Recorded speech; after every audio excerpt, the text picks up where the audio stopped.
So let's talk about what a narcissist is, signs of a person being narcissistic. I do think that the word narcissist is very much thrown around all over social media today, TikTok, all these different modalities. But so these are signs of someone with narcissistic tendencies. I'm not a therapist, you're probably not a therapist, but I do think it's very important to see red flags in another individual and be like, okay, I understand that, this person, they have things they need to work on and a relationship might not ultimately work out. So, a person with narcissistic tendencies usually lacks empathy. If you tell them, like, hey, something hurts my feelings, or I have like a health ailment, or if you try to set boundaries, they aren't really going to understand that. So, I'll give you an example.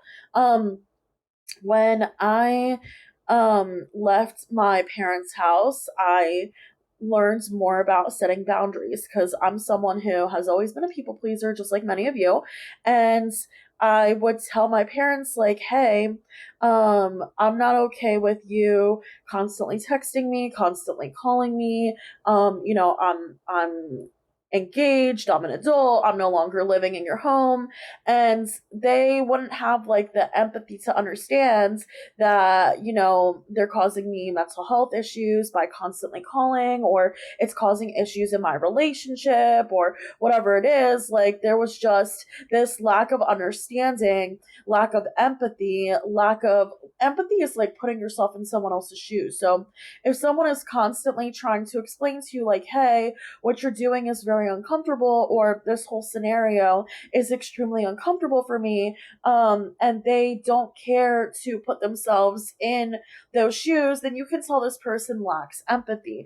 Or another thing, after I had my daughter, I went through like really bad depression, and my ex, I feel like was someone who also wasn't able to put themselves in my shoes, and it felt like at times like talking to a wall or a rock, because no matter how much I would explain my emotions and how I felt and how much I was like struggling at the time, I felt like, all these people couldn't hear me. They couldn't understand me. And it took me a long time to understand that they lacked the ability to understand me and emotional intelligence, right? Because not everyone has that. Someone who could have narcissistic traits is very critical of everything that you do, right? You didn't wash the dishes, you didn't do this. They're very easily going to nag, pick up on things, be mean to you, whatever it is. Like, this is someone who will take any chance and any opportunity to be very mean to you. And it's like one thing to sit down, have like either a family meeting if this is a parent, or relationship meetings if this is someone that you're married to or in a connection with, like, hey, let's discuss what I need from this relationship. There's a difference between saying, like, hey, I remember one big fight in my marriage used to be like soaking the dishes. Okay, like, if you're gonna leave the dishes in the sink, especially oatmeal, make sure you soak it so it's easier to clean. Okay. A critical version of that would be like, you didn't do this, blah blah blah. A non-critical version would be like, hey, we talked about this, I'm bringing it up again, how can I help you, sticky notes, blah blah blah. Or even them not understanding why you couldn't do it. So, for example, let's just say like you have chronic health issues, or, a neurospicy and you get burnt out really easily, or whatever the energy is. And you're someone who really has different needs. And if hey, I'm sorry, the cats are going wild. If this person lacks the ability to empathize and understand, and it continues to be critical, oh, well, you have health issues because of this, that, and the third, then they're not someone who is very kind and most likely has narcissistic energy or traits. Oftentimes, narcissists blame the victim, or blame people in general. Okay, so I feel like in society today, a lot of people carry certain traits. So let's just say narcissists, are often going to blame you for everything. Okay, like, they come home from work. I remember this used to happen with my parents all the time. My mom, they would say, "I need this, that, and the third done." before I get home from work. But let's just say you're in college, you're working full time, you're in school full time, like I was, you're completely exhausted, you didn't get around to it, you were doing homework, all these things. And instead of having empathy and listening to what you had to say about the circumstance, they would become extremely critical. And they would blame you, saying, well, you had time to do homework, you can do homework after this, or you can relax after this, or I don't care about your health issues are your fault, you should lose weight, whatever it is they would say, which is like, it's like they would say you're having an excuse or you're just giving me reasons why you can't do it versus using like critical thinking and empathy to understand that this person is just unable to complete this task at that time. And a lot of times, narcissistic energies or people are also those who are very hard on you when you make a mistake. So let's just say, like, this narcissistic mother or boyfriend, girlfriend, partner comes home and you promise them you'd cook or you promise them you'd do the dishes, and for whatever reason you had a headache, you weren't able to do it, or let's say you burned dinner, or like whatever mistake you made, they would freak the hell out. They would say like, oh, you don't love me, you don't care about me, how could you not do the dishes when you said you would do the dishes, I don't care that you have a headache. They would be so hard on you and not be able to understand like the reasons why it was done. And especially like, you can always DoorDash, right? I mean, most people can. I understand some people can't do that, but there are always makeshift meals, peanut butter and jelly sandwiches, uncrustables, right? There's always, which I understand, maybe a grown person doesn't want to come home from work and eat that, but there's always alternate routes, alternative ways of doing things. And I feel like 9 times out of 10, a narcissist is someone who lacks forgiveness, and there's someone who will constantly like throw it in your face and be unable to be like, okay, I understand you have a health ailment. I understand, you burned dinner. I understand something happened here, and I'm gonna hold it against you for a very long time and keep bringing this up. Like I remember with my own exes and my own parents, like whenever I would make a mistake, God forbid I made a mistake, they would keep bringing up the same thing 100 times and even tell other people. Confirmation hiccup, right? They would go around making fun of me, telling other people, or bringing the same thing up over and over again because there's someone who truly lacks compassion, lacks understanding, lacks the ability to forgive. And a lot of times it's because these people are very entitled. They truly feel like they deserve special treatment. Oh, well, you didn't do the dishes, so that means that you have to pay me back, or, you didn't cook dinner the right way, that means that you have to go and pay for dinner, or you have to go figure something out. And it's like they are always wanting special treatment. And this can, be very different too. Like a sign of someone being, someone with narcissistic personality traits is that maybe when you go out to eat, they're always expecting the best, or they're always expecting discounts, or no matter where they go to the store, they're acting like they're very mean to wait staff. That's actually sign number one. Okay, that someone isn't as nice as they claim, or someone isn't like as good of a person as they pretend to be, because it all depends on how they treat wait staff. And it's one thing if like especially if a waiter or waitress makes a mistake, like I understand getting upset or whatever, but don't not tip them, right? Or if they're like wanting people to truly like treat them a certain way because they feel like they deserve it or whatever it is. And also someone who has narcissistic traits or a narcissistic personality, they usually lack gratitude. So let's just say like, you did come home, they did come home and you did do the dishes or you did cook dinner, and they either won't thank you or they won't make a big deal out of it, or they won't, they'll just be like, okay, it's done, I'm glad it's done. Or even worse, they'll give you even more to do, right? This is someone who like doesn't have the ability to put themselves in your shoes. And a lot of times they have like a very much victim mentality. Like, of course, like, you didn't do the dishes because you were sick, because you don't care about me, you don't love me, you don't want to be with me, all these things, right? This is someone who constantly puts themselves in this role of being the victim, of being someone that, is living in lack and all these things, versus this is someone who is unable to truly understand that other people have other needs and other, issues and other capabilities, right? And oftentimes these people are again like very grandiose, very entitled. They need to be important. They need to feel like, I remember like growing up, we always used to have the biggest birthday parties. Like my bat mitzvah, I had like 13 cakes, right? But there was no like emotional intelligence with my parents. There was no like emotional intelligence with my family. But there was also like always this energy of being better than everyone else, of coming off a certain way, of, exaggerating our importance to other people and our importance to society, and having to look extremely accomplished in front of other people. And there's also this energy of like only wanting to be around people who are extremely accomplished, and oftentimes narcissists or people with these traits will drop you if they don't find you to be as accomplished as them. So I have another example of this, which will, go deeper with other examples. So I had a best friend in college, and she definitely, like, now looking back, I can very easily see that she had narcissistic traits, narcissistic tendencies. She only wanted to hang around rich people. She only wanted to date rich men. She only cared about, her appearance, which is another narcissistic trait. The best clothes, the best shoes, the best makeup, the best parties, all these things, like all about the outward appearance versus like inner healing, love, connection.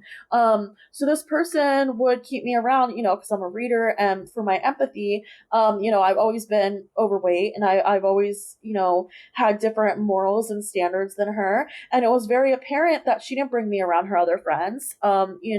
She didn't want to have like a connection with me outside of like our very limited friendship, because this person only wanted to be seen hanging around with very accomplished people. And because I was still in college and they chose to get into different forms of business, I didn't seem as accomplished because I wasn't making as much money. I was working my way up, and they were already working. I mean, they were a few years older than me. So, there were all these reasons why they're already like a little bit further ahead of me. So of course, like when they went out with their friends, they never posted me on their social media. Like people knew we were friends, but they never like truly valued me and our friendship and what I could give to them emotionally, because it wasn't in like the narcissistic viewpoint of, like having all this money and going on fancy vacations and all these things. And people who have narcissistic tendencies are also those who throw tantrums and have lack of emotional regulation. Like, man, I remember like even this one girl I was friends with, or my parents, they would seriously throw huge screaming tantrums, hang up the phone, like just, be at such a point of extreme emotional dysregulation, yelling, silent treatments. Like, my ex best friend and I, we haven't talked in 2 years, and that's because they're currently giving the silent treatment, and I don't care. Because you learn to understand that they're only using these tools as tantrums to work against you and to create like a barrier for them to feel more superior and for them to feel like they have the upper hands. And these people are also extremely hypersensitive to criticism, I remember with my ex-best friend, I actually couldn't even read her cards. I've been a reader since I was 13. I've known her like about that long. We weren't always friends. Our parents were, but I've never been able to speak my truth to her. I've never been able to tell her the ways in which she hurt me in the past, because she would always turn around and say, well, look at all the ways that you hurt me. And I'm like, okay, but I already took accountability for that.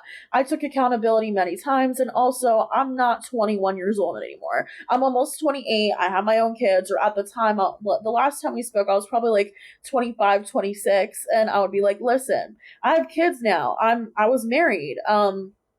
I'm no longer the same person, and I understand where you're coming from, and I take full accountability for see, in comparison, like the things that I did, like she wouldn't let me be friends with her ex-boyfriend even though I knew him first, even though I was friends with him before I was even friends with her, even though he was a family friend, which everyone's gonna have different opinions on that. And I eventually, like she made me choose, and I'm a Leo, so I'm not gonna easily choose, right? I didn't like that. I didn't like that because I understand that was her ex-boyfriend, but at that time that she made me choose, they were broken up for like 3 years. She had a whole new boyfriend. And again, he was a family friend. I've known him for a very long time. So when I would bring stuff up like that up, like, she would be controlling at times. She would be very manipulative at times in a much nicer way, obviously. She would bring up, well, you were friends with my ex-boyfriend and you chose him over me. And you posted on Facebook how you went out with him and his girlfriend.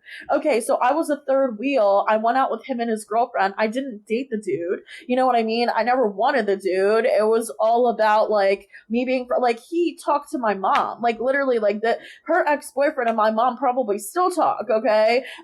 So again, this was a family friend. So for you to tell me I have to and for me, he was almost like an older brother. I had known him through other friends, regardless. So the point was that she would constantly bring that up, that I chose another guy over her. And I'm like, listen, I probably shouldn't have done that. I'll take accountability. I understand that's your ex-boyfriend, even though you guys were broken up for multiple years at this point, and I was friends with him first and much longer. I understand that, but whenever I would bring up anything that she did, the way that she would talk to me would be very hurtful sometimes. Like the way, she would like kind of like look at the outfits that I was wearing, and just the comments she would make about my education and stuff like that. Airplane confirmation, like she wasn't able to take accountability. She wasn't able to take a forgiveness. And a lot of times, like if you try to bring something up with these type of people, they say it's not true. Okay, they say that, I never said that, I never did this, or you took it the wrong way. It's like they're not able to fully sit there and say, well, I see where you're coming from. Maybe I disagree with you. And also, these people often get very defensive. They often start with you statements. And I understand, like, a lot of us do start with you statements, which can be a little bit triggering. But there's a difference between, like, trying to say, like, hey, you hurt me in this way because, and I would like for us to do better, and I would like for us to have a much more, connected, put together relationship versus you did this and I hate that you did, it's like, again, it's more like defensive, the way they come at you, coming at your throat. And oftentimes these people will be very jealous. Narcissists are very jealous, and they'll show you by the way that they treat you, by the way that they talk to you, by the way that they talk down on you in certain ways, or like, for example, again, going back to this girl, she never went to college. So I remember telling her when I was still dating at the time that I only wanted to be with someone who had an education. That was my requirement at the time. So obviously, me at the time, like wanting someone who also was college educated, I think I wanted them to have a master's. She would constantly say like, "Oh, well, your standards are too high. Why don't there are so many men out here. Why don't you date someone? What if he was a millionaire but he didn't have his bachelor's degree or his master's degree?" And I was very hard headed at like 21, 22, and I said, "I don't care. This is what I want." Okay. And she would get very jealous, very angry, because she's like, "Well, why are you friends with me? Because I don't have my degree, I don't have my education, so you're looking down on me, so you're talking down on me." And I'm like, babe, what I want in a man and what I want in a friendship are two completely different things. I'm not saying anything about you, not finishing school. You literally make more money than I do right now. She was making like 55K, and I was probably making like 35K. You know what I mean? Like, huge difference. And I was still in school, and it's like she would always downplay too, like everything that I was going for. Like, why do you need an education? You don't need an education. You could be making money right now like I am. And I'm like, okay, well, at the time I wanted to be an accountant, and accountants can make like six figures. And she would be like, well, you don't need to do all those things. And anytime I would bring up an achievement, like, oh, I passed this really hard test, it would be like very hard to communicate with someone like that. Same thing with my parents, because they didn't go to college either. I couldn't really tell them my achievements because they would downplay them, or they would be like, oh, okay, like whatever. Also, these people are like very competitive, like to gossip a lot. My ex-best friend would always talk about me. I know that my mom still talks about me. I know that they still watch my TikToks and my social media, because again, I'm psychic and I can feel them in my energy. And it's like these people are really unable to give you like your proper like round of applause or really take into consideration how hard you've worked for certain things, because they simply don't understand that. These people are also very good at gaslighting. I would say especially like my parents, very good at denying your reality. You have no right to feel that way if you try to express your emotions. Well, I'm your mother. I gave birth to you. Like, for example, my legal name is Angelica. I go by Angie. The name Angelica makes my skin crawl, because it like, I'll try to explain to my mom, like, stop using that name. I understand you named me, you birthed me, but I'm an adult. I don't like that name. Confirmation. Well, you have no right to feel that way because I gave birth to you and I carried you in my stomach for 9 months. And, it would be like a temper tantrum every time that I would bring it up. And she would purposefully, this is different than gaslighting, but she would purposefully like call me by my legal name in front of her friends and stuff because she knew I would get angry. And it's like, it would push my buttons. And then eventually, after 3 hours of her like doing numerous things to push my buttons, I'd freak out. And then she'd be like, look at you, you're screaming. This is kind of gaslighting, right? Like, look at you, you're screaming, you're freaking out. I never did anything. I never caused this. Again, not being able to take accountability. And there have been times, in these friendships and relationships, I wanted to record the conversation because all the times I said, I never said that. I never did that. You have no right to feel that way, just so I can bring it to my therapist, which that's going to be a good thing to talk about too, because I have gone to therapy with multiple narcissists and, they always find ways to blame you, but that's beside the point. Oftentimes narcissists or people with narcissistic tendencies, they have zero loyalty. They don't care enough about you, and they could say like, oh well, I have more loyalty towards someone who makes more money or has more status, but at the end of the day, if someone with more status or earthly accomplishments came along, they would have no loyalty to them either. And these people also, they gain a lot of pain from your misery, which is why I brought up that story with every time I would meet like my parents, like friends and stuff, like they would literally like put me in pain with the amount of times. Like, I remember when I first started dating my ex, I brought my family around his family, and I begged my mom, begged her and the my siblings and stuff, please do not bring up any embarrassing stories about me. I've always had IBS. There are plenty of stories. And of course, that's the first thing that they do because they love watching me squirm. They would love being the cause of my misery, and whenever I would bring it, it's a joke. It's a joke. They didn't care that they were embarrassing me because they can't feel my empathy. But if I did that to them, you have no empathy, you have no love, blah blah blah. Because these people can't hear you. They're very selfish. They're very self-centered, and they're literally stuck at the age of 5. They're literally stuck in when I talk to my 4-year-old son, like, I feel like he's more mature than some of these people because at least he's able to say, hey, I did this and I'm sorry. You know what I mean? But it's like when you talk to really young kids, oftentimes they're not able to take accountability and they blame other people, but you know what I mean? And those are signs of a narcissist. So if you guys need help with healing this, I will link my new Quantum Healing Academy because I've lived through it in many circumstances, and I'm the person to help you get through this. I love you guys. Just keep shining. You've got this.